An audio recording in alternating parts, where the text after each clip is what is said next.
दुनिया में ज़्यादातर ऐसा होता है कि जिन लोगों को हमने मेहनत करके और जो है ना पाला होता है, पोसा होता है, बड़ा किया होता है, जवान किया होता है, रिश्तों को निभाया होता है और उनके ऊपर अपने हमने ज़िंदगियाँ लगाई हुई होती हैं, अपनी कमाई का बेहतरीन हिस्सा हमने उनको खिलाया हुआ होता है और उनको अपने नाम के साथ जोड़ा होता है, वो हमारी पहचान होते हैं, हम उनकी पहचान होते हैं। हमारे नाम के बगैर वो जी नहीं सकते, उनके नाम के साथ हमारा नाम आता है या हमारे नाम के साथ उनका नाम आता है। इन लोगों से अल्लाह रब्बुल इज़्ज़त सबसे ज़्यादा इंसान को आज़माते हैं। इन लोगों से, इन रिश्तों से, इन औलादों से, बीवी से, बच्चों से सबसे ज़्यादा इंसान को गम मिलता है, तकलीफ मिलती है, दर्द मिलता है, दुःख मिलता है। तो ये रिश्ते जो होते हैं ना, ये क्योंकि हमें सबसे ज़्यादा महबूब होते हैं, जो दुनिया में आप जिस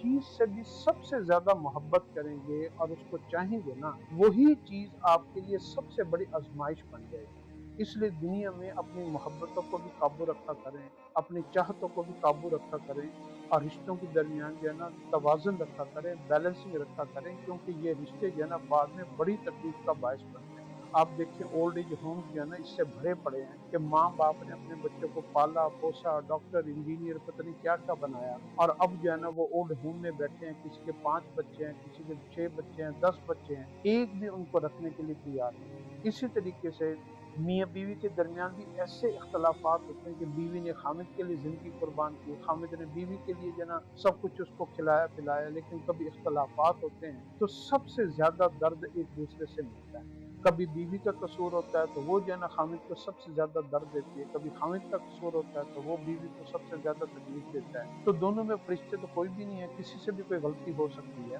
तो दुनिया के रिश्तों के ऊपर, दुनिया के माल के ऊपर, दुनिया की चीजों के ऊपर आप अपनी मोहब्बत को ज्यादा ना लुटाया करें। ये मोहब्बत अल्लाह की अमानत है, ये चाहत अल्लाह की अमानत है। अपनी सारी चाहतों को, मोहब्बतों को दीन इस्लाम, अल्लाह और अल्लाह के रसूल के लिए बचा कर रखें। जब से हमने अल्लाह और अल्लाह के रसूल से मोहब्बत करना में कमी की है और दुनिया के रिश्तों से हमने ज्यादा अपनी मोहब्बतों को दुनिया के ऊपर कुर्बान किया है, अल्लाह ने क्या किया, उस मोहब्बत को हमारे लिए परेशानी और गम का जरिए बना दिया है, क्योंकि हमने अल्लाह और अल्लाह के रसूल की मोहब्बत से ज्यादा उसको अहमियत दी है। तो अपनी मोहब्बतों का रुख तब्दील करें, अल्लाह के हुक्मों को पूरा करें और अपनी मोहब्बतों को खालिस अल्लाह और अल्लाह के रसूल के लिए रखें।